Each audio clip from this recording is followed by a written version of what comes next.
Intervención en la anorexia. Espera. Espera, ahí está. Vamos a empezar entonces hoy un taller sobre modos de intervención en la anorexia y la bulimia. Vamos a estar a cargo del taller. Bueno, me presento yo primero. Mi nombre es Carolina Pesino y, y voy a dar la primer parte del taller, que va a consistir más que nada en una descripción teórica acerca de los distintos desarrollos desde el comienzo de los trabajos con anorexia y bulimia, y quizás alguna mención nada más sobre los trastornos en general de la alimentación.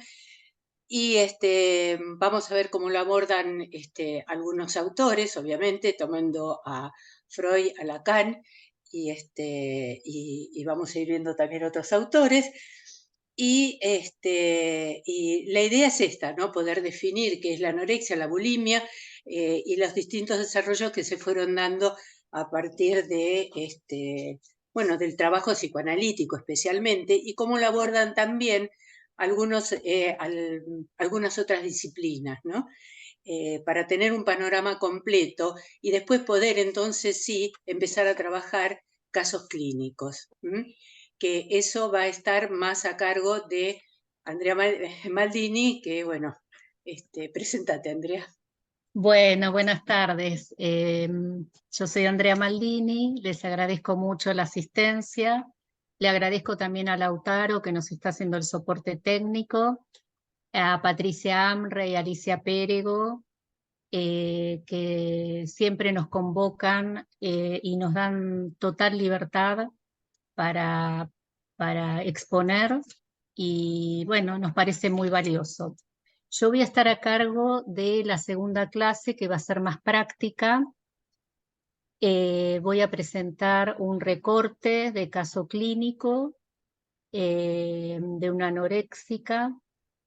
Voy a mechar con teoría, pero más que nada va a estar apuntado a las posibles intervenciones en estos casos que son tan difíciles.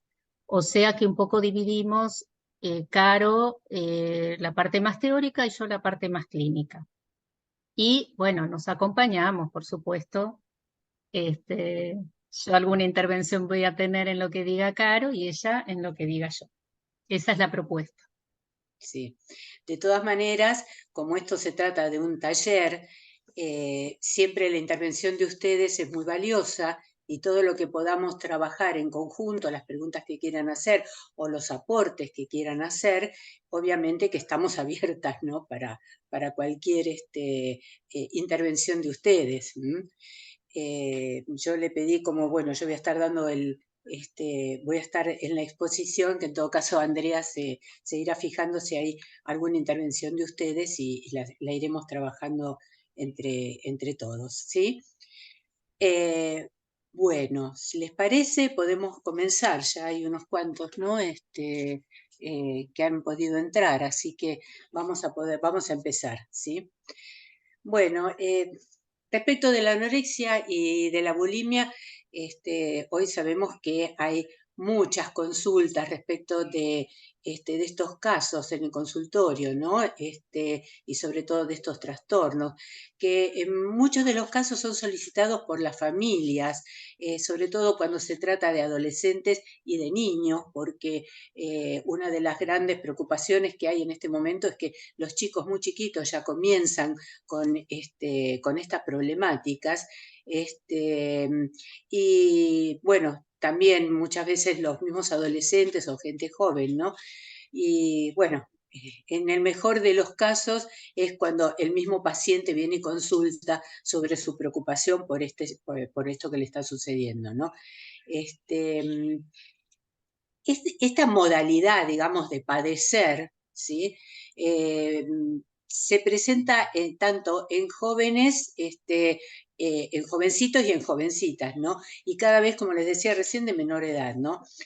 Es uno de los síntomas que caracteriza esta época, y que también están marcados por las exigencias sociales relativas a la belleza, a cómo tiene que ser el cuerpo, ¿sí?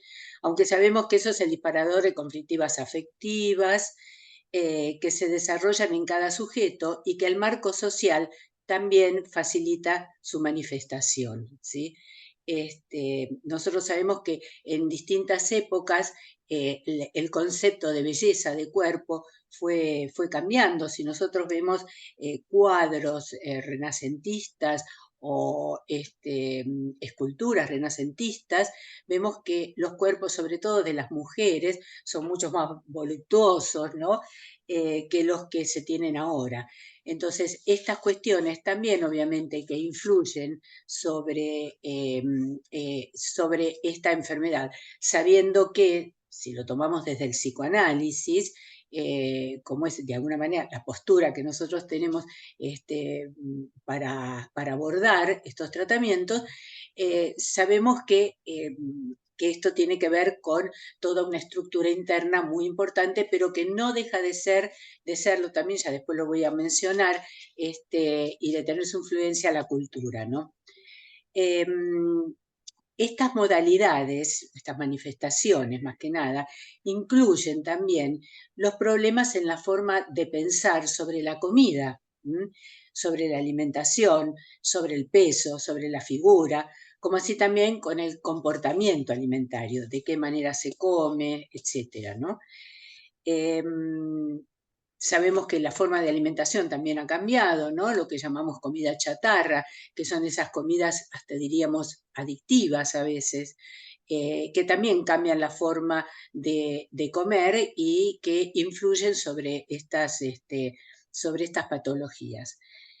Los trastornos más frecuentes que vemos en la clínica, que nos llegan en la clínica y que además lo conocemos, digamos, en la cotidianeidad, son la anorexia, la bulimia y el trastorno alimentario compulsivo. Nosotros vamos a tratar más que nada la anorexia y la bulimia, pero creo que también hace falta mencionar otros trastornos.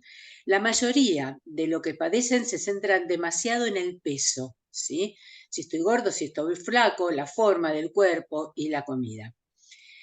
El peligro de estas conductas es que pueden dañar también al corazón, digamos, tomando en forma generalizada, ¿no? El corazón, el aparato digestivo, los huesos, los dientes, la boca y hasta también en comportamientos suicidas, ¿no? En las mujeres y los síntomas más comunes respecto de estas patologías son la menorrea, o sea, la falta de menstruación.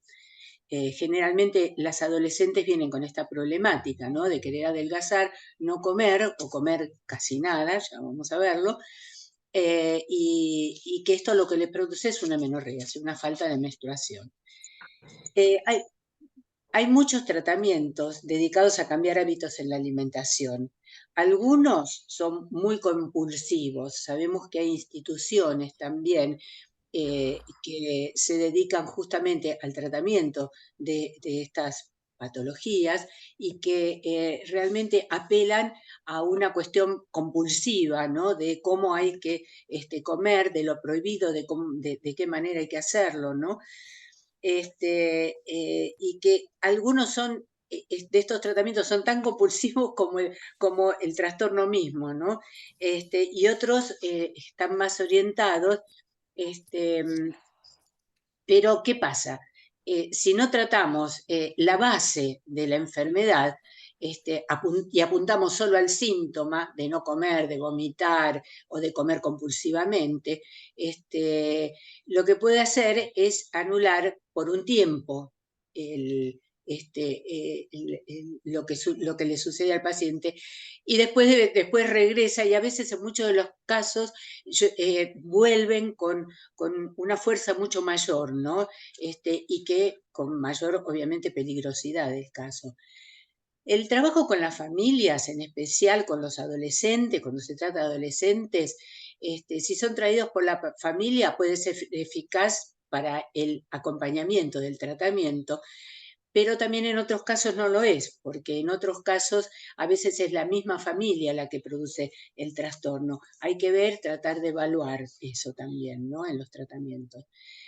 Bueno, ahora lo que voy a hacer es una breve descripción diagnóstica para después profundizar en las raíces de la problemática esta.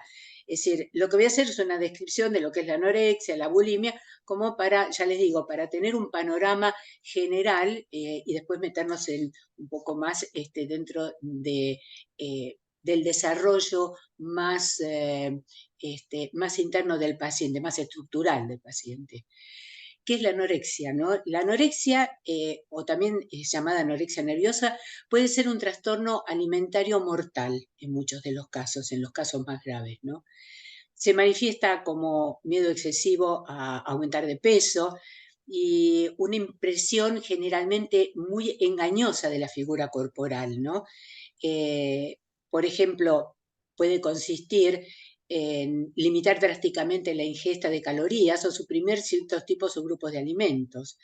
Es posible que se utilicen otros métodos también para perder peso, como hacer, por ejemplo, ejercicios, estar todo el tiempo haciendo ejercicios compulsivos, ¿no? Usar laxantes también, o suplementos dietéticos, o introducir también vómitos para después de comer, ¿sí? Este, es el típico dibujo que uno ve, que es lo que tiene que ver con una mujer mirándose al espejo, flaca, hueso, puro hueso, y se mira al espejo y se ve gorda. Si nosotros lo pensamos en principio, como para ir acercándonos un poco en el psicoanálisis, eh, eh, la anorexia no es un no comer, sino un comer nada, ¿sí? Y nada es algo que existe en el plano simbólico, obviamente, ¿no? Por eso que la anorexia, el sujeto, podemos decir, come nada. ¿Mm? Ya vamos a desarrollarlo. La bulimia, ¿qué pasa con la bulimia? También es llamada bulimia nerviosa, ¿no? Es un trastorno alimentario también grave que a veces pone en riesgo la vida. La bulimia incluye episodios de atracones, comúnmente seguidos de episodios de purga, y a veces la bulimia también incluye comer de manera muy limitada durante un tiempo. Esto a menudo lleva a impulsos más fuertes de atracones y posteriores purgas. Sí, purgas. Los atracones consisten en ingerir alimentos, a veces una cantidad extremadamente grande en un breve periodo, ¿no? Eh, durante los atracones la gente lo que siente es que no tiene control sobre lo que come y que no puede parar de comer, es un comer, comer, comer, comer. Después de comer, lo que sienten generalmente es culpa, vergüenza o un miedo intenso también a subir de peso y se realiza una purga para deshacerse de las calorías. Esta puede, la purga esta puede incluir vómitos, o hacer demasiados ejercicios, no comer durante un tiempo o utilizar otros métodos como tomar laxantes también, ¿no? Algunas personas cambian las dosis de los medicamentos, como las cantidades de insulina, para intentar perder peso. Es decir, las cosas que se hacen muchas veces y uno escucha en el consultorio realmente son tremendas, ¿no?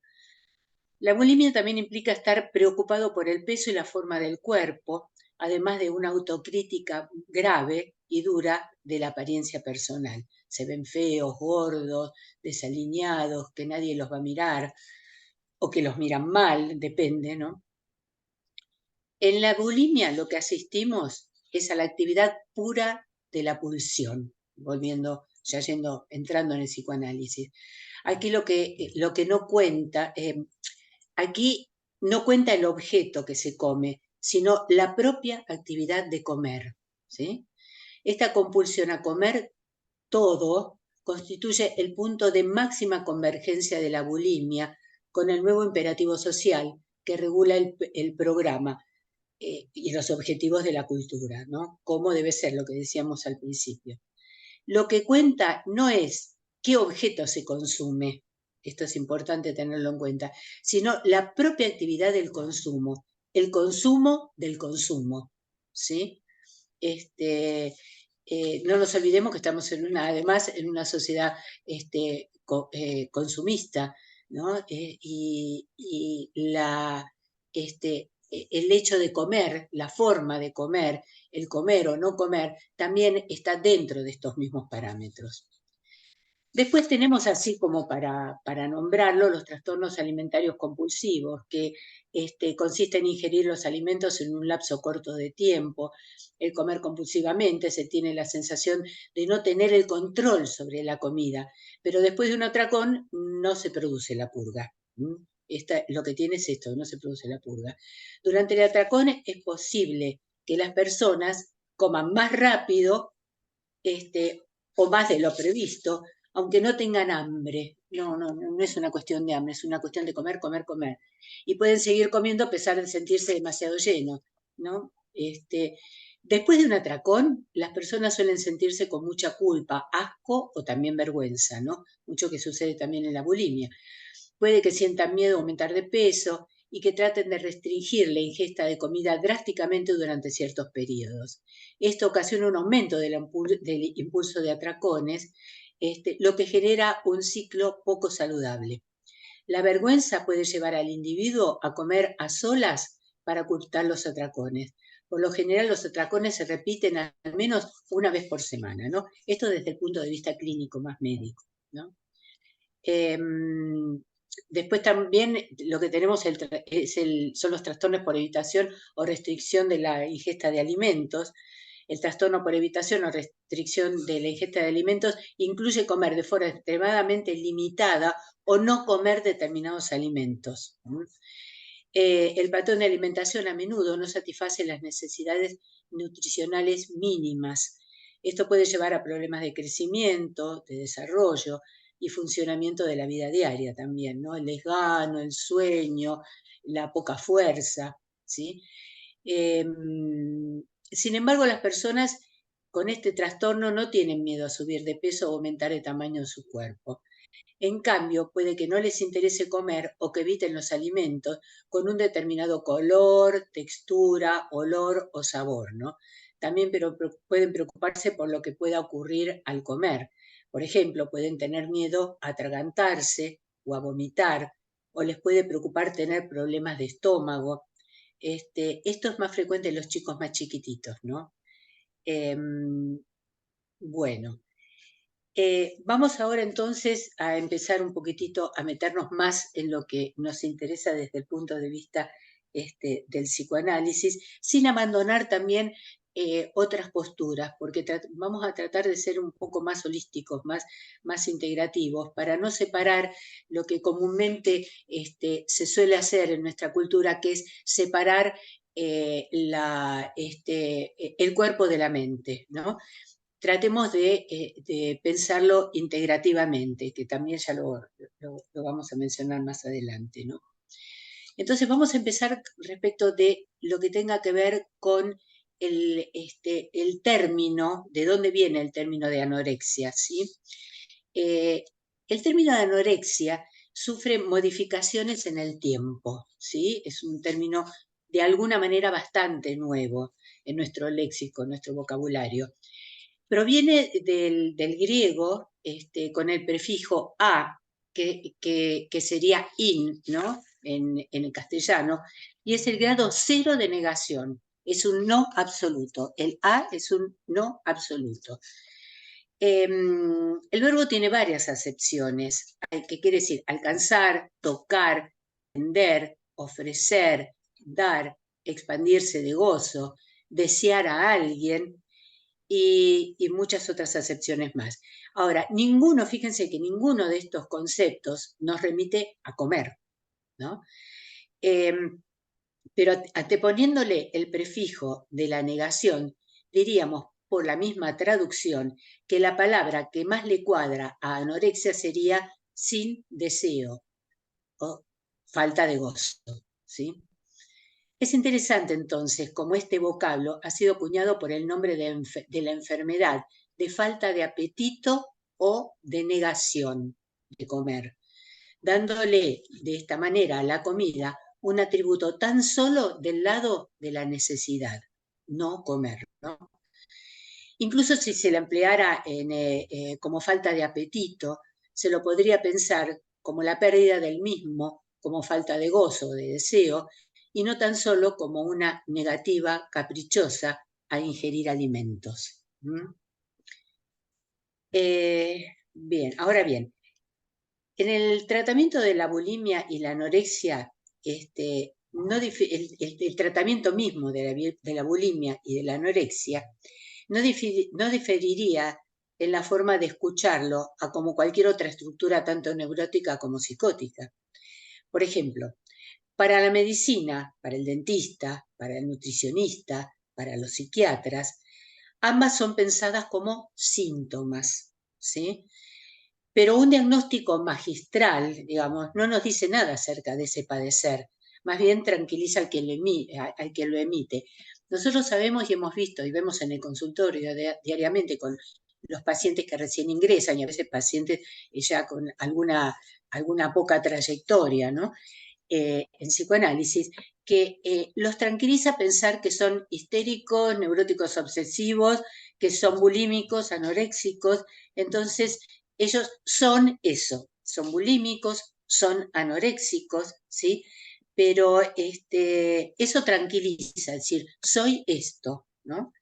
Eh, Tranquiliza, pero evidentemente esto es, digamos, una, un engaño, ¿no? Para el mismo paciente. Eh,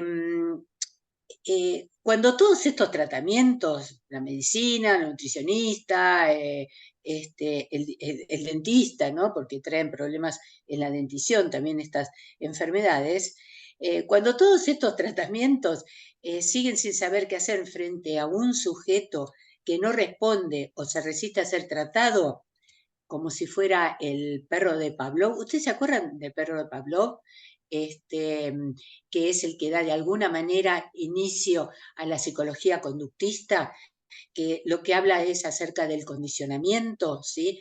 Condicionar a una persona para que realice determinada o no, para que realice o no determinada conducta, y que toda conducta del ser humano, toda digamos, todo lo que tenga que ver con lo que el sujeto hace desde que se levanta hasta que se acuesta, es una conducta, digamos, aprendida, ¿sí? Todo lo que hacemos nosotros es una conducta aprendida. Y el perrito de Pavlov, no sé si se acuerda del perrito de Pavlov, que le puso Pavlov, era no era un psicólogo, ¿no? Sino que era un biólogo que estaba tratando de ver cómo se podía condicionar la conducta y lo hace a través de una fístula salival que le injerta a un perrito para que segregue saliva cuando se le presentaba la comida.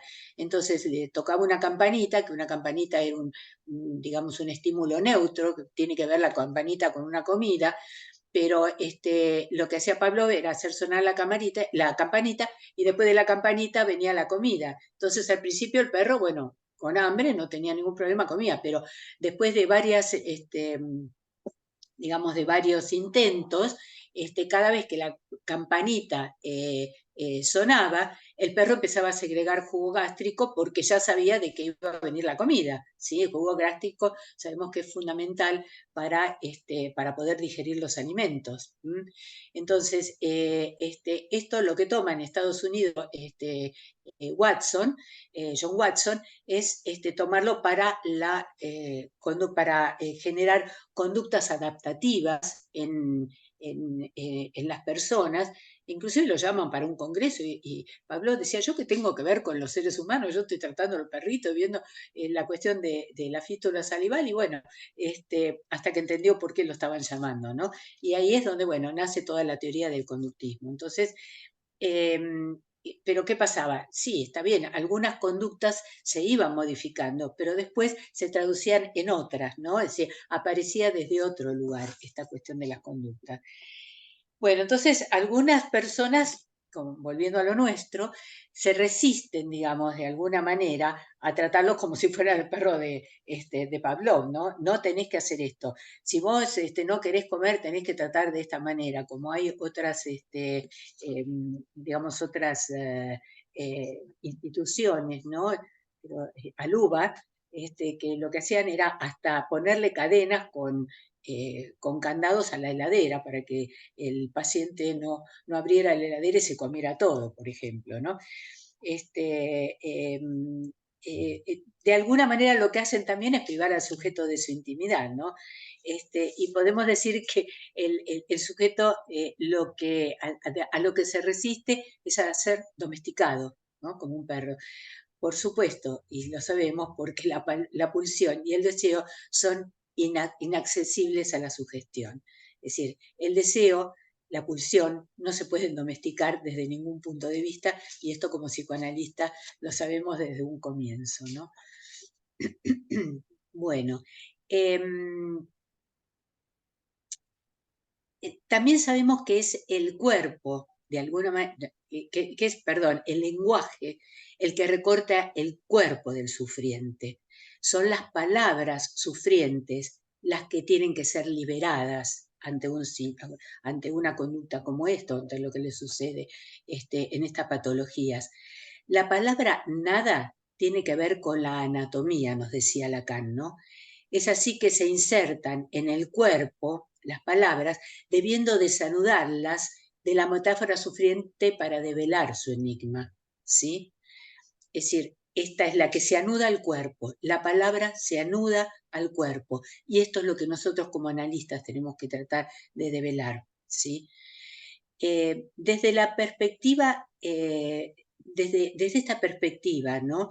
La bulimia y la anorexia no es un síntoma analítico como síntoma, sino que debe crearse el síntoma, ya que por la división subjetiva invitaría a cada sujeto al deseo de querer saber, asumiendo que no todo se sabe y acompañado de la pregunta ¿qué me pasa? En lugar de decir yo soy bulímico, anoréxico, ¿no? ¿Qué me pasa? ¿Por qué vomito? ¿Por qué como tanto? ¿O por qué no como? Distinto de la certeza del yo soy bulímico, como les decía recién, ¿no? Es necesario que el sujeto se implique en ese síntoma, ¿sí? Esto desde el punto de vista no médico, ¿sí? Sino desde el punto de vista psicoanalítico. Lacan va a decir que hay dos tipos de síntomas, que hay tipos de síntomas, pero hay una sola clínica. Esta definición la podemos aplicar en la clínica de los trastornos de la alimentación, o sea, que su tratamiento no diferirá de la forma de ser escuchada como lo es cualquier otra estructura, tanto neurótica como psicótica. Sabemos que para el psicoanálisis lo importante es, obviamente, que nos ubique dentro de una patología es importante, ¿no? Y además se ha desarrollado, ¿no? Cuál es, de alguna manera, y cómo se construye, de alguna manera, ciertas patologías, pero sabemos que tenemos que tener claro que desde el punto de vista psicoanalítico la escucha siempre es la misma, es la escucha transferencial. Entonces, es el lenguaje el que recorta el cuerpo del sufriente, ¿sí? Entonces, son las palabras sufrientes las que deberán ser liberadas. Lo que voy a hacer ahora es, de alguna manera, una descripción, ¿no? De la trayectoria de cómo cómo fueron tratados estos síntomas.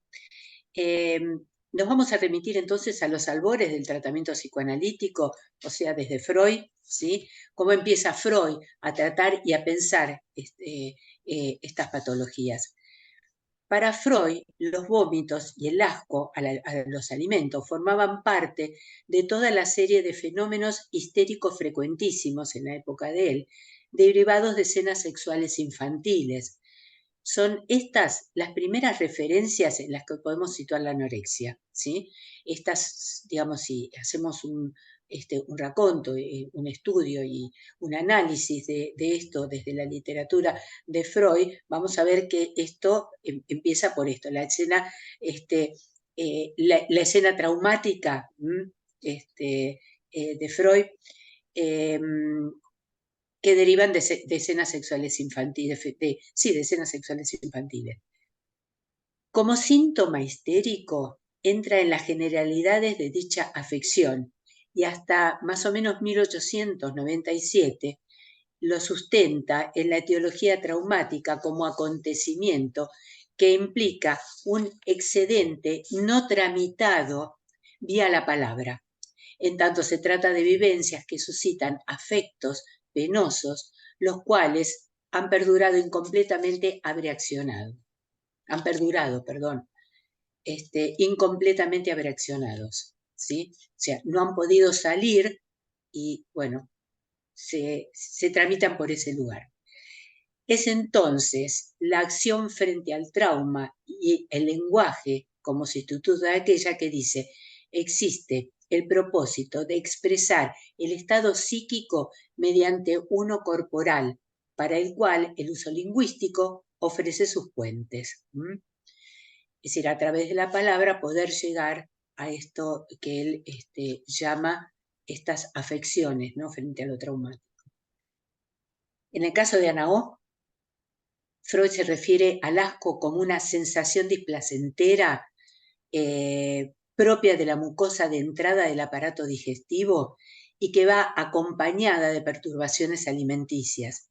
En esta paciente, en el caso de Ana O, el asco es producto de un constante sentimiento de angustia que le estorba al comer hasta llegar a la inanición, ¿sí?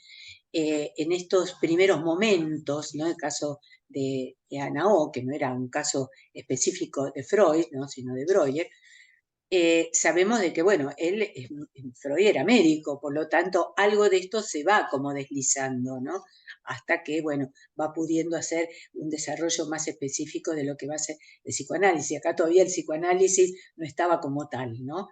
Recién en el 1900 es cuando podemos hablar propiamente del psicoanálisis, ¿no?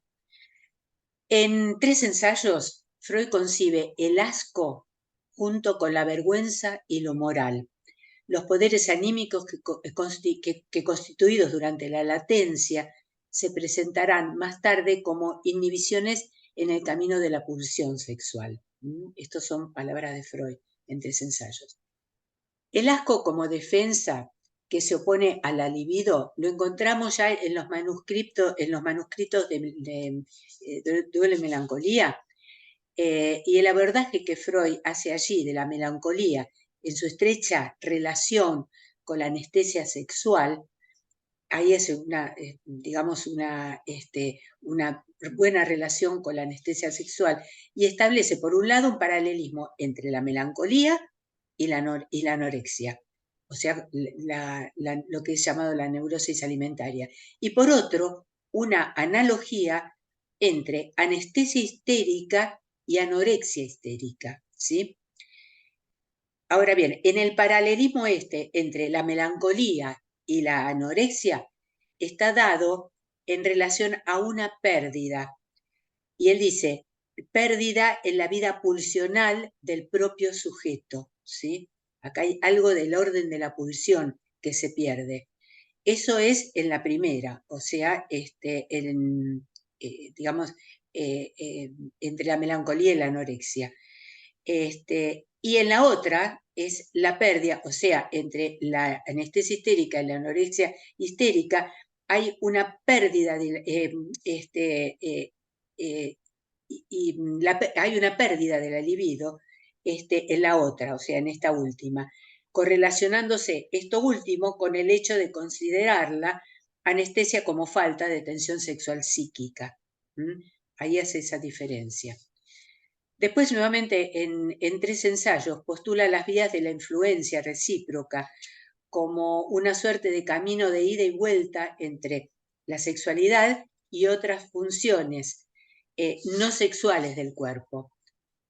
Por ejemplo, toma la zona de los labios como ejemplo de campo de acción recíproca. Ustedes saben que los labios, la boca, es, digamos, un factor muy predominante en todo lo que tenga que ver con las enfermedades, con la anorexia y la bulimia, ¿no? La comida que entra, que sale, ¿sí? Esto es, entonces, hay una doble pertenencia como fuente de pulsión sexual, por un lado, y que también sirve como una función nutricia, ¿sí?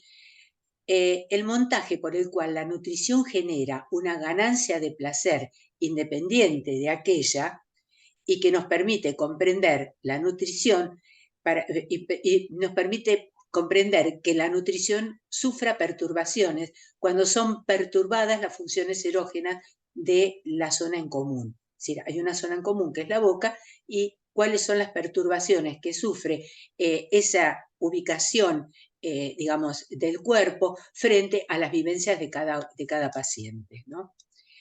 En esta duplicidad de la función, es esta, esta duplicidad de la función la que genera que si el valor erógeno de la zona labial es afectado por la represión, esta invalidará la pulsión de nutrición con la consiguiente formación de síntomas.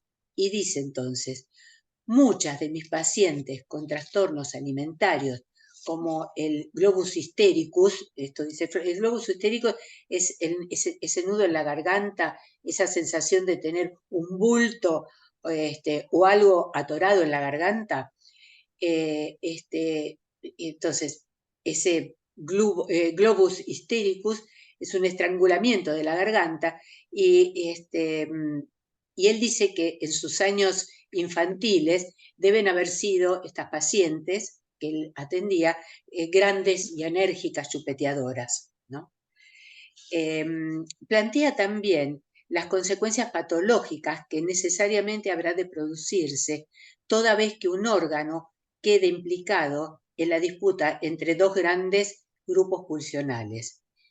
Si un órgano sobre el cual se ejerce este doble requerimiento incrementa su valor erógeno, son estables alteraciones de la excitabilidad y de la inervación, que se manifiestan como perturbaciones de la función cuando el órgano pasa al servicio del yo. ¿Sí? Después esto lo volvemos a encontrar también, estas consideraciones, en El hombre de los lobos y en Inhibición y síntoma y angustia, más o menos como para que vayan apuntando por si quieren ir a buscarlo, ¿no? Ahí podemos leer un deterioro de la función de nutrición que nos señala que el organismo no ha conseguido un dominio sobre la excitación sexual en el 2014 y en el 2018, ¿no? Estas referencias son de los años. Y la función yoica de un órgano se deteriora cuando aumenta su erogeneidad, o sea, su significación sexual. Esto ya lo dice en 1926, ¿sí? ¿Vamos bien hasta acá? ¿Sí? ¿Vamos? Bueno, ahora bien, esto es, digamos, tomando los primeros apuntes y las primeras intervenciones de Freud respecto de lo que es la anorexia, ¿no? Más que nada, que es lo que él trataba en un primer momento. Estas puntuaciones que recién dije de Freud nos remiten al seminario sobre la transferencia de Lacan, donde precisa que la tendencia de la boca que tiene hambre se expresa por esta misma boca en una cadena significante, ¿sí? Acá también hace la unión entre, digamos, las representaciones y el órgano erógeno, digamos, que podría ser, que es la boca, ¿no? Bien.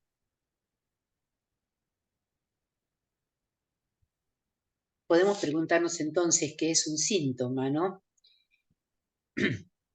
Acá lo que podemos decir es que un síntoma es lo que viene de lo real.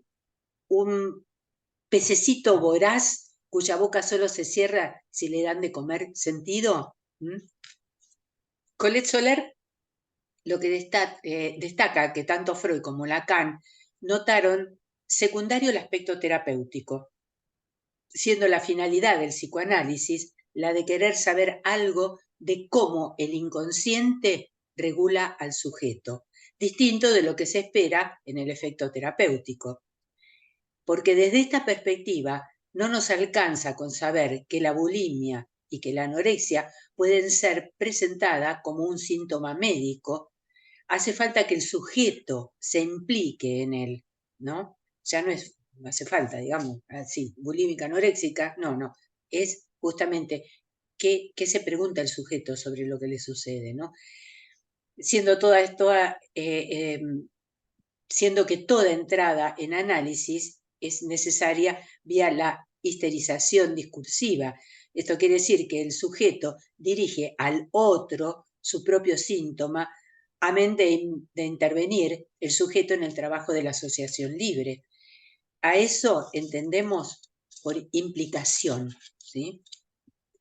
Lacan define el síntoma a partir de lo real, de lo que la lengua no alcanza a decir, de la no relación sexual, siendo el resto no metaforizado el que insiste en la repetición. ¿Vamos hasta acá? ¿Sí?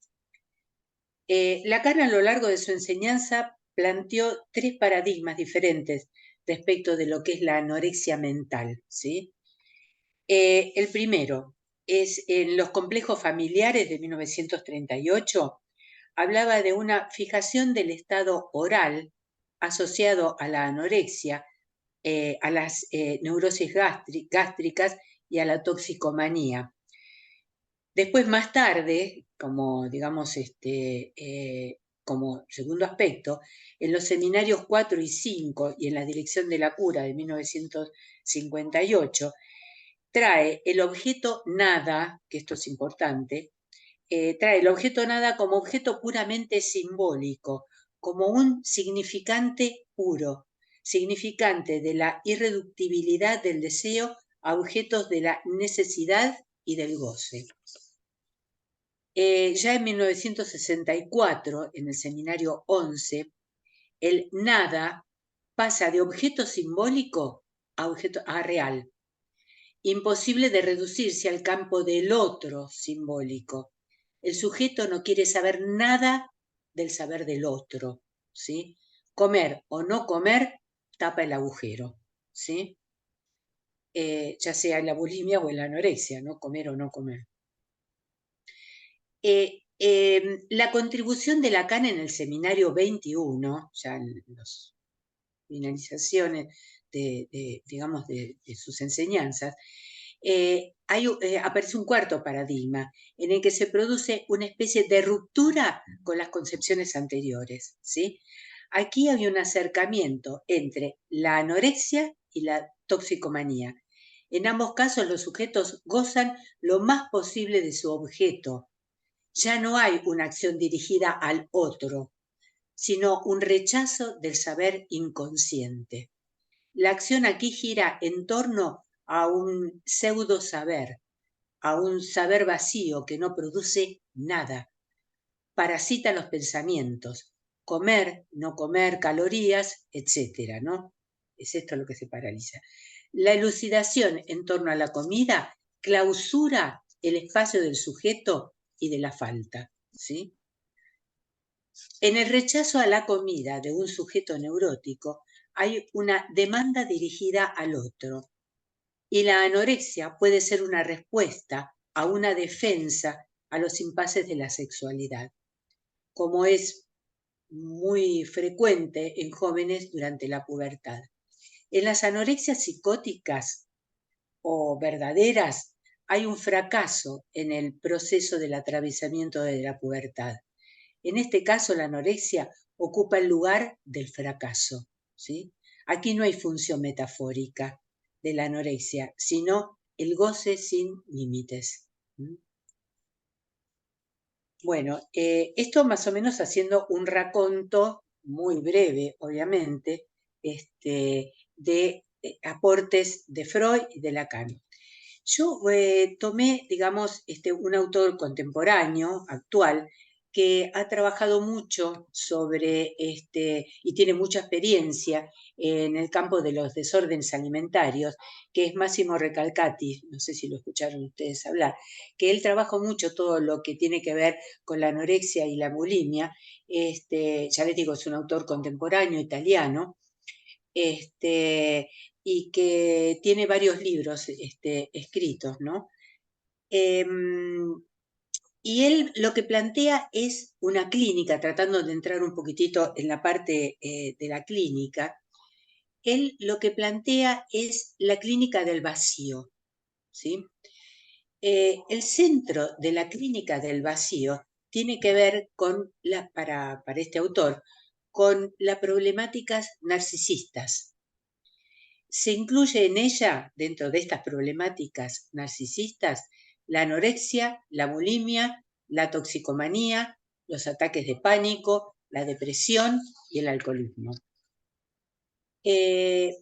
Lo que este autor destaca, que en cada tipo de solución problemática que toma al objeto comida por solución, lo que se hace en el juego es el vacío sobre que se constituye cada una de esas formas. Así tenemos, por ejemplo, la obesidad, los atracones, la bulimia y la anorexia como modalidades de hacer con el vacío. ¿Qué hago con ese vacío? Lo lleno, ¿no? Lo vacío, ¿no? Los mismos huesos, constitución ósea, es la que le da fuerza, digamos, al cuerpo, o que es el cuerpo mismo, ¿no? En cualquier caso, lo que representa un problema a abordar en cada paciente es el no saber hacer con ese vacío, que se transforma a cada momento en insoportable.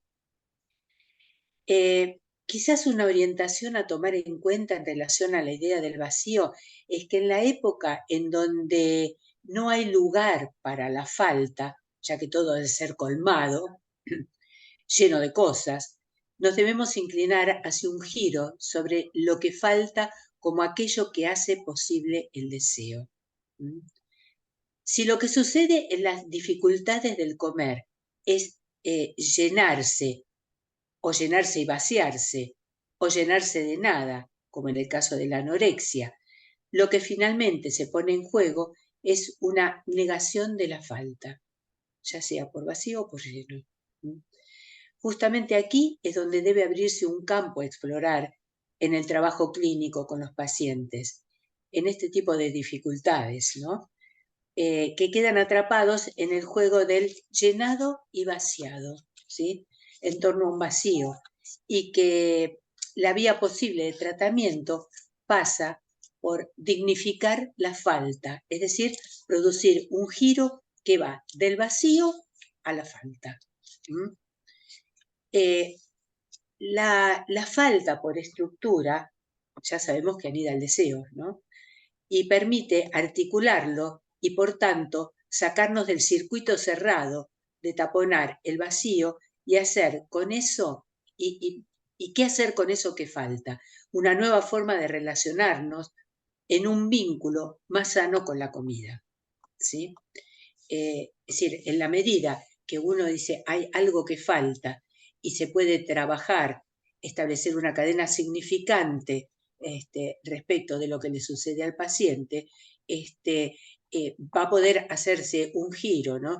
Y producir otra cosa que no sea la patología misma, ¿no? La falta por estructura anida el deseo, como decíamos antes, ¿no? Y este autor define la anorexia y la bulimia como uno de los rasgos fundamentales de la contemporaneidad, que consiste en un debilitamiento generalizado del lazo con el otro con mayúscula. El sujeto contemporáneo aparece en este sentido como desprendido del otro, también con mayúscula, que queda a la deriva, ¿sí? O sea, no hay un otro en ese debilitamiento, ¿no? Como muchos han señalado, la potencia simbólica del gran otro se ha debilitado irreversiblemente y el nuestro es un tiempo del goce monádico, ¿no? Sabemos que Freud, en su método psicoanalítico, es consistentemente diádico, ¿no? O sea, interpersonal siempre, ¿no? Entonces, es un tiempo entonces del goce monádico, es decir, de una exasperación del individuo que excluye la dimensión transindividual del sujeto, ¿no? Va más allá de la relación con el otro con minúscula, digamos, de alguna manera, ¿no? Siguiendo a Lacan, ¿no? En esto que plantea Recalcati, debemos, debemos de hecho distinguir entre entre individuo y sujeto, esto es importante, ¿no? Justamente por esto que yo decía, ¿no? De lo transindividual, ¿no? Y del goce monádico y diádico, ¿no? Siguiendo a Lacan debemos distinguir entre lo que es individuo y sujeto. Ante todo, porque el sujeto se encuentra estructuralmente dividido en cuanto en cuanto a lo que implica en lo más íntimo suyo la presencia del otro, ¿sí? Del deseo y de la alteridad con la que está constituido, ¿sí? Eh, bien, eh, por lo tanto, no es del todo asimilable al individuo, que por el contrario, ya desde la etimología misma, lo que está diciendo individuo es indivisible, ¿no? Si nosotros nos colocamos en ese sujeto, en el lugar de sujeto, el sujeto es algo que está dividido, ¿no? Que ya sabemos por estructura es como nos configuramos como sujetos, ¿no? Pero para la anorexia, el partener fundamental se vuelve su propia imagen idealizada, ¿sí? Aquello que como yo me veo y no como realmente estoy, ¿no? El mundo se reduce a la superficie, perdón, lisa y aséptica del espejo, ¿sí? Su pasión es una pasión de consistencia, o sea, lograr ser idéntica a su imagen ideal, ¿no? Es decir, no hay una imagen real, hay una imagen ideal. Su empresa es un dominio, o sea, gobernar el cuerpo, ejercitar un dominio de la voluntad sobre su apetito, haciendo en realidad de esta voluntad el lugar superyoico de un goce pulsional. ¿Mm? Por el contrario, en el caso de la bulímica, asistimos a la actividad pura de la pulsión y no a su interdicción fanática, llevada a su primer plano. Aquí no cuenta el objeto que se come, sino solo la propia actividad de comer, ¿sí? No importa qué, la cuestión es comer. Me comí todo, dice un bulímico, ¿no?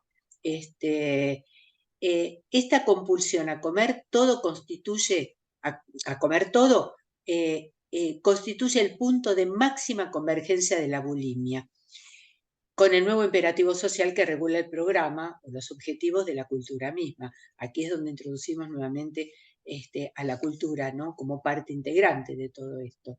Lo que cuenta no es qué objeto se consume, sino la propia actividad del consumo, como decía recién. O sea, el consumo del consumo, ¿sí? Es el otro aspecto del super yo contemporáneo, podríamos decir, ¿no? La falta, transformada en vacío, ofrece la ilusión de que el vacío se puede llenar, como ocurre en la bulimia, o en otras formas de dependencias patológicas adictivas, o como ocurre en la anorexia, donde la ilusión es que ese vacío puede osificarse, volverse pleno y centro de gravedad y de goce del sujeto, ¿no? La perspectiva, volviendo nuevamente a Recalcati, ¿no? La perspectiva de la clínica del vacío no supone la existencia de una personalidad borderline, sino que es ella misma la que se coloca como clínica borderline. En este sentido, la clínica del vacío es una clínica suspendida, borderline, radicalmente bajo transferencia, porque será solo la relación analítica la que va a poder orientar el diagnóstico diferencial. Lo que decíamos antes, que el sujeto pueda implicarse en lo que le sucede y preguntarse por lo que le sucede, ¿no? Y no quedarse con soy bulímico anoréxico, ¿no? La clínica del vacío es de una inconsistencia radical, ¿sí? Del sujeto. Es el sentimiento de inexistencia. El vacío, Recalcati dice que el vacío es como un eclipse, como un sentimiento de inexistencia o de irrealidad. Y lo que él dice así, digamos, explícitamente, dice, la experiencia de vacío es vivenciada como una experiencia de antideseo absoluto, ¿sí? Al considerar la anorexia y la bulimia, este psicoanalista dice que el rasgo distintivo de estos cuadros es la pasión por el vacío, que es un vacío ontológico, ¿sí? Del ente mismo, del sujeto mismo, que se refiere al corazón mismo del sujeto. Es un vacío, continúa también Recalcati diciendo, que es el punto más íntimo de un sujeto y también la extrañeza más radical. Y es defendido por el sujeto desesperadamente, porque si desapareciera, desaparecería el sujeto mismo, ¿no? Recalcati señala que una clínica del vacío no defiende una nueva estructura, sino un aspecto crucial del psicoanálisis contemporáneo, que se encuentra ante situaciones que no se pueden abordar con las estrategias propias de lo sabido sobre la neurosis y la psicosis. Con lo que se encuentra la clínica es con una declinación del síntoma y un predominio de un goce asexuado, de raíz, ¿no? Básicamente de raíz autista. Lo que predomina no es el síntoma, repito, ¿no? Sino la angustia. El vacío es, a decir de Recalcati, expresión de una dispersión del sujeto, de una inconsistencia radical del mismo, de una percepción constante de inexistencia que suscita una angustia sin nombre, ¿sí? O sea que la clínica del vacío es diferente de una clínica de la falta y tiene que ver con configuraciones que ya no están centradas alrededor del deseo, sino en torno a la identidad. Recalcati dice también que el protagonista de esta clínica del vacío ya no es el sujeto del inconsciente, sino un sujeto en ausencia de inconsciente, ¿no? Como decíamos antes, ha dejado el otro, ¿no? El otro ya ni siquiera existe. Y pone de manifiesto la relación entre esta clínica y la pulsión de muerte, cuando en el capítulo llamado Los casos graves, ¿no? De su libro, señala que estos no constituyen un tipo clínico particular, sino que son casos que ponen en jaque el tratamiento psicoanalítico. El caso grave se presenta ante todo como empuje hacia la muerte, como un progresivo apagamiento de la pulsión de vida. También afirma sobre la clínica del vacío que es una clínica del anti-amor y dice que es una clínica de la ausencia de transferencia en sentido radical. En el análisis de los casos de trastorno de la alimentación, Recalcati dice que puede hablarse de dos modos de alcanzar el estado de vacío. Uno es por el camino de una resta, que sería privarse de la ingesta hasta el límite, o bien por el camino de la suma, que es comer hasta el hartazgo, ¿no? Tanto en un caso como en el otro, por la resta anoréxica o por la suma bulímica, a lo que se llega es al cero, ¿sí? Más o menos. La clínica del vacío no define una nueva estructura, sino un aspecto crucial del psicoanálisis contemporáneo, que se encuentra ante situaciones que no se pueden abordar con las estrategias propias de lo sabido sobre neurosis y psicosis. Con lo que se encuentra la clínica es con una declinación del síntoma y un predominio de un goce asexuado, de raíz básicamente autista. Lo que predomina no es el síntoma, sino la angustia. Y ese vacío es, a decir de Recalcati, una expresión de una dispersión del sujeto, de una inconsistencia radical del mismo, de una percepción constante de inexistencia que suscita una angustia sin nombre. A ver, hay mucho más por decir, obviamente, de todo esto, ¿no? Pero me parece que acá tenemos más o menos un desarrollo breve, porque si por autores que han trabajado esto, hay muchos autores, inclusive autores argentinos, ¿no? Por ejemplo, autores como Goldman, Berja Goldman, que publicó un trabajo de distintos autores, ¿no? Ella es la compiladora, sobre anorexia y bulimia, ¿no? Que es un nuevo padecer también. Hay muchos libros que tienen que ver con esto, pero lo importante es que hay que poder encuadrarlo dentro de un contexto actual, ¿no? De nuestra propia cultura, ¿no? Del consumismo por un lado, donde el psicoanálisis tiene mucho por decir de todo esto, en donde el psicoanálisis justamente puede hablar, poner en palabras aquello que otras disciplinas ponen como síntoma, ¿sí? El síntoma es esto, yo soy esto, ¿no? Mientras que el psicoanálisis hace pregunta, cuestiona a través de la palabra de lo que le sucede al paciente. Por eso me parece que es importante, ¿no? Poder entender esta cuestión del vacío y del lleno en los casos de bulimia y de anorexia, ¿no? Y poder lograr que el paciente haga síntoma en tal caso, ¿no? Que pueda preguntarse acerca de lo que le sucede, acerca de por qué de su padecer, ¿no? Y a partir de ahí poder tratar de buscar los significantes que lo llevaron a ese síntoma, ¿no? Sabemos que cada síntoma está determinado, cada significante, perdón, está determinado por el síntoma que lo antecede, ¿sí?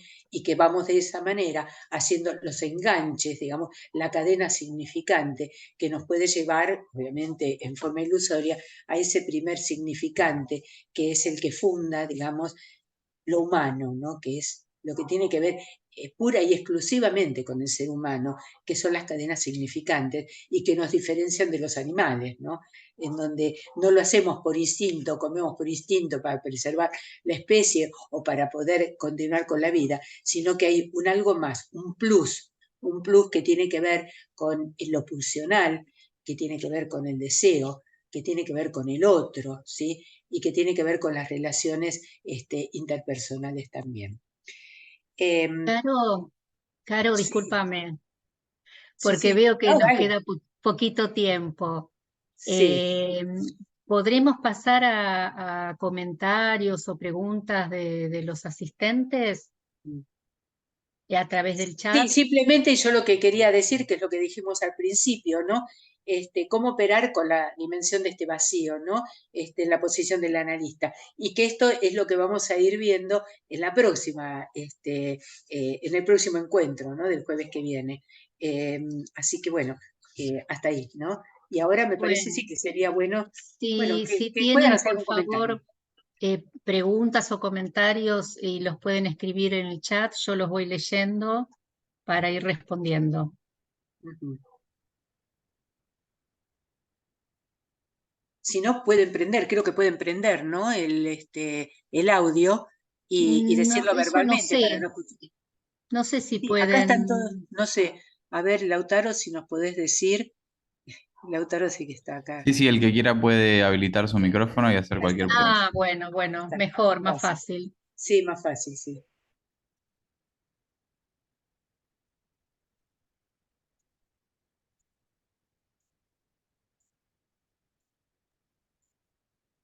Fernanda, valiente Fernanda, Bien, va a decir Espero algo. no estar pifiándola con la pregunta, pero, o la relación que se me iba generando, ¿no? sí. Digo, yo me preguntaba, tengo, digamos, y he tenido adolescentes, ¿no? Con temas que parecían anorexia, bulimia, es todo lo que vos dijiste, ¿no? Los pequeños detalles. Y yo pensaba, ¿no? En esto que vos decías, bueno, la relación a lo lleno vacío, ¿no? Relación al cuerpo, a la mostración, después esto que decías, la pulsión, el deseo, la relación al otro. Y ¿sabes qué? Me he encontrado, o es que no, digamos, igualmente el tratamiento es cuidadoso, digamos, ¿no? Desde nuestro lugar, cuando te encontrás con este tipo de pacientes, ¿no? Digamos, que tienen esta cuestión con la comida o con el no comer o con, ¿no? Cortar un fideíto, rulito en 15 pedacitos, ¿no? Ujú, Pero lo tuve en mi práctica muy relacionado con situaciones de abuso en la infancia, ¿no? Entonces pensaba en esto que vos decías, lo lleno, lo vacío, la relación al cuerpo, la mostración, la relación al otro, la pulsión, el deseo, ¿no? Digo, sí. ¿Lo comentás vos, Caro? Sí, yo con comentarios simplemente le hago una observación, pero si vos tenés también para decir, obviamente. Sí, sí, Vos sí. sabés que esto que vos decís yo también lo vengo encontrando. A veces no directamente con la paciente, pero sí con una hermana, o con alguien de la familia, o que se sabe de abusos directamente, y que han calado muy fuerte en la paciente, ¿no? Por miedo, porque a veces puede ser un tío, un familiar, ¿no? En donde el miedo a que le suceda a ella, también esto hace justamente a una cuestión, digamos, directamente con el cuerpo, ¿no? Con el llenado vaciado del cuerpo, ¿no? En cuanto a los abusos. Pero esto es algo que sería muy interesante poder pensarlo, porque sí, a mí también me ha pasado pacientes con esto, digamos, con estas patologías, en donde los abusos son parte de la historia familiar, para justamente llevarlo al contexto, ¿no? al otro, a la Sí, relación al otro. relacionado, exactamente, sí. Sí, Fernanda, yo relaciono lo que vos decís del abuso.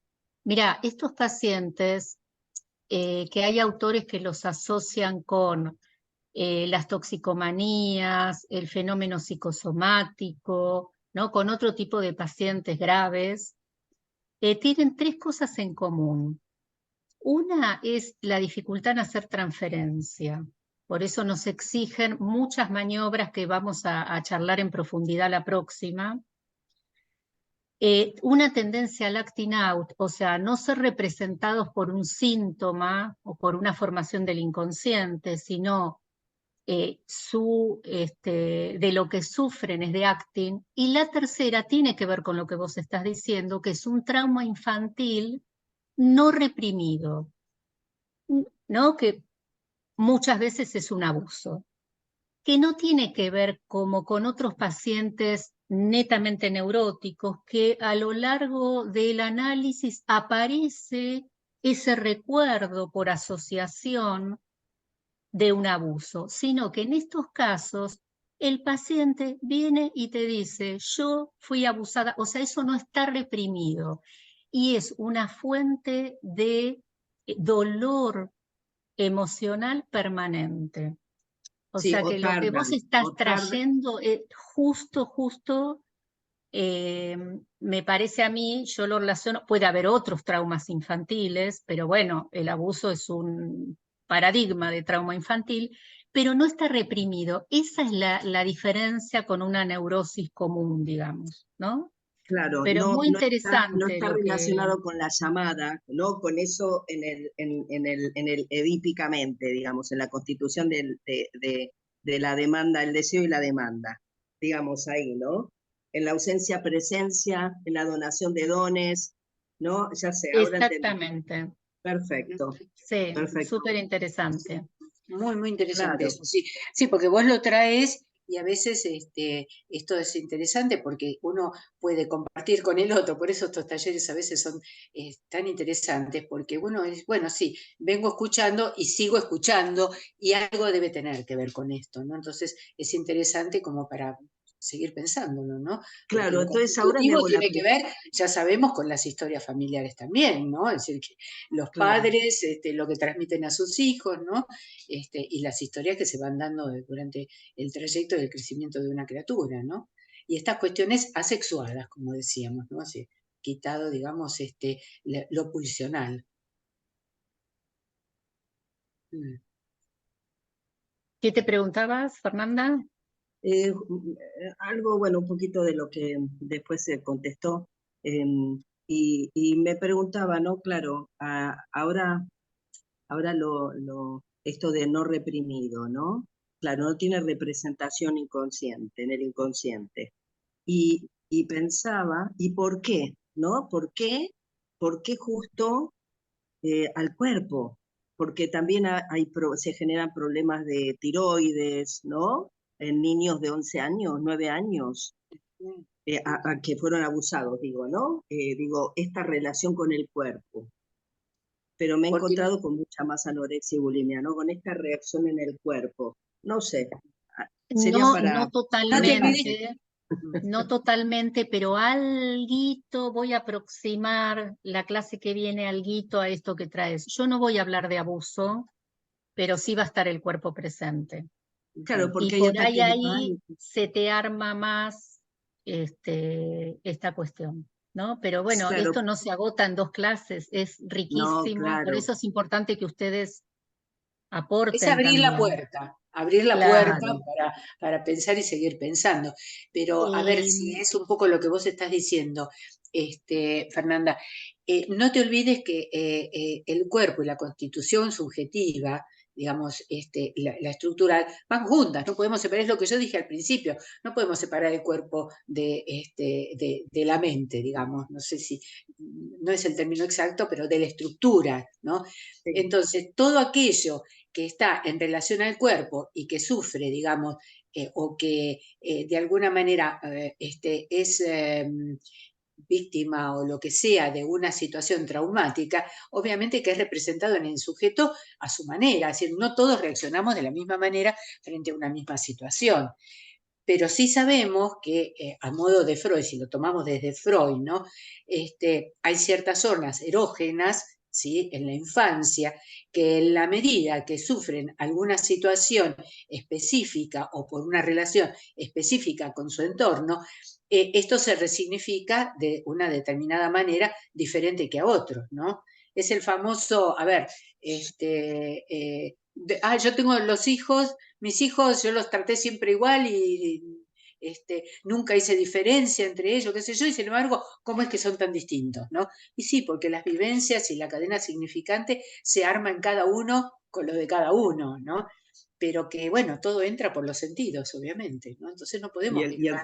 Y el cuerpo que cada uno, y el objeto que cada uno recortó, y ¿no? Y el qué objeto Exactamente. soy para el otro, claro. Ujú, Ok, bueno, en exactamente. ahora estos casos justamente lo que falla es el alojamiento del otro materno, ¿no? claro, Ujú. Ujú. Ahí Fíjate tenés. vos, mira, hay un ejemplo interesante. que yo lo había tomado como para darlo también, ¿no? Una paciente que ella hablaba de que tenía atracones, ¿no? Y hablaba de sus atracones y viene muy angustiada porque tenía atracones y comía mucho y se veía muy mal su cuerpo. Es una chica muy jovencita, ahora tiene 20 años, ella empezó el tratamiento a los 18 y ella se ve gorda, es una chica normal, no es flaca, no es gorda, pero tiene un cuerpo totalmente normal, pero ella se ve muy gorda. Viene muy angustiada respecto de estos atracones, porque no es capaz de no salir si se ve gorda, pues después de lo que ella llama atracones, ¿no? Después de esos atracones se hincha mucho, se llena mucho, porque come, come, come, come sin parar. Y entonces a veces tiene reuniones para salir y no sale porque se ve gorda y se queda en la casa metida. Todos estos conceptos que veníamos hablando, del autismo, del llenarse, ¿no? De digamos, la poca relación entre cómo están y cómo se ven. Y ella lo que cuenta en una sesión ya un poco más avanzado el tratamiento es que una gran conflictiva con una madre psicótica, que ella, la madre dice de que me la robaron a mi hija, es la menor de 4 hijos, 4 hijas mujeres, los padres separados, bueno, voy más al punto que me interesaba por lo que vos decías, que ella decía que la madre, mira, lo tengo acá anotado, dice, la madre dice que siente, que se siente muy sola y vacía porque las hijas no la quieren. Y también dice que cuando ella estaba embarazada, se sentía vacía, cuando estaba embarazada de mi paciente, ¿no? Se sentía vacía, ¿no? Y que tampoco la había llenado, ¿no? Que las hijas no la terminaban de llenar, ¿no? Y sentía la panza vacía de ella, de la hija. Entonces, ¿esta chica qué hace? Es comer para ver si llena algún vacío que le dejó a su mamá, ¿no? O si ella puede tener la suficiente consistencia para poder llenar a una madre que no la alojó y que tampoco la va a poder alojar porque es una psicótica, y esto es una cuestión muy tremenda, ¿no? Y que ella se siente vacía de las hijas también, ¿no? Especialmente de mi paciente, que es la más chiquita y con la cual ella en un primer momento se había aferrado en un momento mucho más crítico de su enfermedad, con delirios y todo, ¿no? Es esto una historia muy, muy, muy compleja, ¿no? Pero esta cuestión de estar vacía y llena, ¿no? Esta chica Claro, lo como la falla, reproduce esta historia en... claro, y la justamente, falla en la constitución de la imagen, digamos, ¿no? exactamente. De la imagen especular, la imagen en el Exactamente, espejo. sí, sí. Sí, Hay y además, tenía perdón, pacientes, Fernanda. perdón, No, tengo no, no, yo te pido pacientes con perdón. la psicosis, ¿no? Que de repente sí, iban a la heladera, no, ellos no tenían registro de su, como vos decís, ¿no? Del cuerpo, y abrían la heladera y decían que los panchitos, entonces le preguntaban, ¿no? ¿Por qué comía? ¿Por qué no podía parar de comer? Y decía, abro la heladera y el panchito me dice, comeme, comeme, ¿no? Esta cuestión Bueno, eso es Acá, del vacío. Cándida dice, el objeto buscado, falo, va más allá del alimento. Claro, en eso se va a exactamente. centrar, lo dijo Caro y Cándida, hola. ¿Está bien dicho Cándida? ¿Lo digo bien? Bueno, en eso va a estar centrado el caso de la próxima. Justamente en eso, en qué Sí, es lo sí. que falló en estos casos y las diferentes maniobras que nos vamos a ver compelidos los analistas a hacer para resolver eso. Que no es nada fácil, no es nada sencillo, por eso el caso que yo voy a presentar se llama Mi vida con Mariela. Mi vida porque me exigió durante, el análisis duró muchísimo, pero los 2 primeros años era continua, casi continua mi presencia con ella. Ya la conocían en mi familia porque ella llamaba, en ese momento había teléfono de línea, ahora ya no usamos casi, llamaba en un grito y alguno de mis hijos o mi marido decía, te llama fulana, ¿no? Ya sabían. Eh, bueno, son pacientes que yo creo que no se pueden tener muchos a la vez porque te exigen, te demandan Te un comen, nivel de te comen, presencia, claro, un nivel de te comen. presencia que es a veces por momentos angustiante, por momentos insoportable, pero es Sí. un tiempo, cuando se logra pasar ese tiempo es maravilloso y son pacientes, yo los amo, súper fieles, súper comprometidos, pero cuando pasan esa primera instancia, primero son desconfiados, muy desconfiados, y tienen razón en serlo, porque si el otro materno no les ofreció, ¿no? No los hizo su falo, ¿cómo no van a ser desconfiados de alguien que ni siquiera conocen? Pero sí, es tal cual lo que vos decís. Y acá decís Charles Carlos, Melman. sí, de Charles Melman, es un autor que leí La oralidad, el libro La oralidad. Ajá. Y Ah, mira, habla de todo esto, habla de la gula, de la obesidad, de qué morfamos. Ujú, claro, ujú. que ojo hay que En la época diferenciar. del consumo, porque, discúlpame un segundito, también, digamos, no podemos dejar, obviamente que nosotros nos dedicamos más a la cosa más estructural como psicoanalistas, pero no podemos dejar de lado la cuestión cultural, la cuestión de la comida chatarra. Uno de los trastornos grandes de la alimentación también en nuestra época es aquellos que son digamos, los que son, están totalmente tomados por el veganismo, el vegetarianismo, la comida chatarra, donde no pueden estar ni compartir con otros una comida por esta cosa tan fundamentalista, ¿no? Que es a veces el comer. Y que a veces, muchas veces, porque lo leen por YouTube, que aparecen todos estos gurúes de las comidas, ¿no? Porque hay un montón de gurúes de la comida, que no comer esto, que el otro te dice que sí, que lo coma de determinada manera, cuándo hay que comerlo, cuándo no. Y de alguna manera te obligan y te impelen digamos, a tener que reducir la ingesta o transformar la ingesta, no ya desde el lado de lo nutricional y de lo placentero, sino de la obligación, ¿sí? La obligación de comer tal o cual comida. Por eso te digo, es muy amplio todo lo que tiene que ver con la alimentación y con estos rasgos de bulimia y anorexia, ¿no? Y por otro lado, lo que quería agregar, pero ya volviendo un poquitito al caso que yo les traía de esta paciente, es justamente esto de querer llenarse para poder llenar a la madre, porque ella cuando estaba embarazada de mi paciente decía que se sentía vacía la madre, es esta cuestión donde lo podemos también pensar desde el lado del lugar de no haber sido alojado como falo de la madre, ¿no? En donde ella nunca pudo pasar por esa instancia, porque la madre nunca la tuvo, ¿sí? Es decir, siempre estuvo vacía de ella, ¿sí? Vacía de su hija.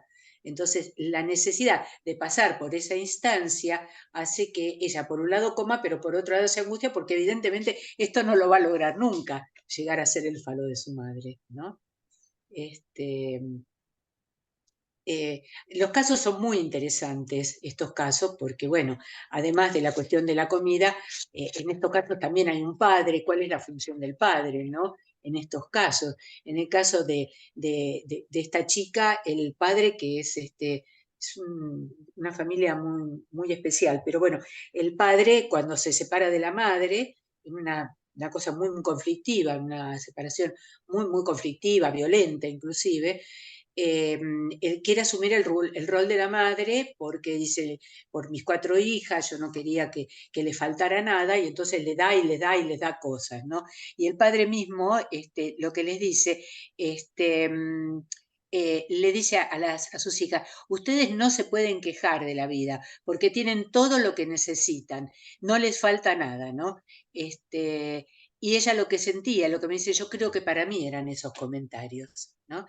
Es decir, no le falta nada, sí que falta por algo, come tan compulsivamente.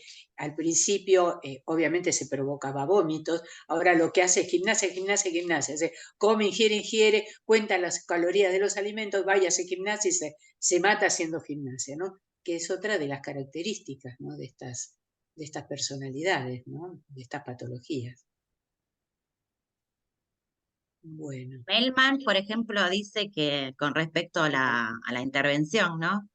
Dice que hay que instaurar entre el paciente y nosotros como una terceridad, ¿no es cierto? Enigmática, cuya significación fálica no agote el sentido, o sea, lo que hace Andrea, o sea, hasta llegar al punto de poder después, transferencia, me parece, ¿no? El poder de la palabra, Uh-huh.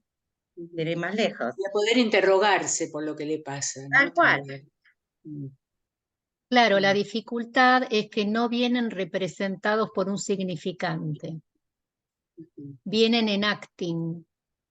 Entonces, esa es una gran dificultad. Hay todo un primer tiempo que tenemos que apostar a pasar a ese estadio, digamos, ¿no? Pero bueno, de eso vamos a hablar bien. No quiero adelantar tanto porque después no voy a tener nada para decir. Siempre hay algo más para decir. Bueno. No quiere espolear, Andrea, no quiere espolear. No quiero espolear. No, que escribí todo un trabajo y Claro, digo, ya lo agoto ahora, ¿qué les digo después? Bueno.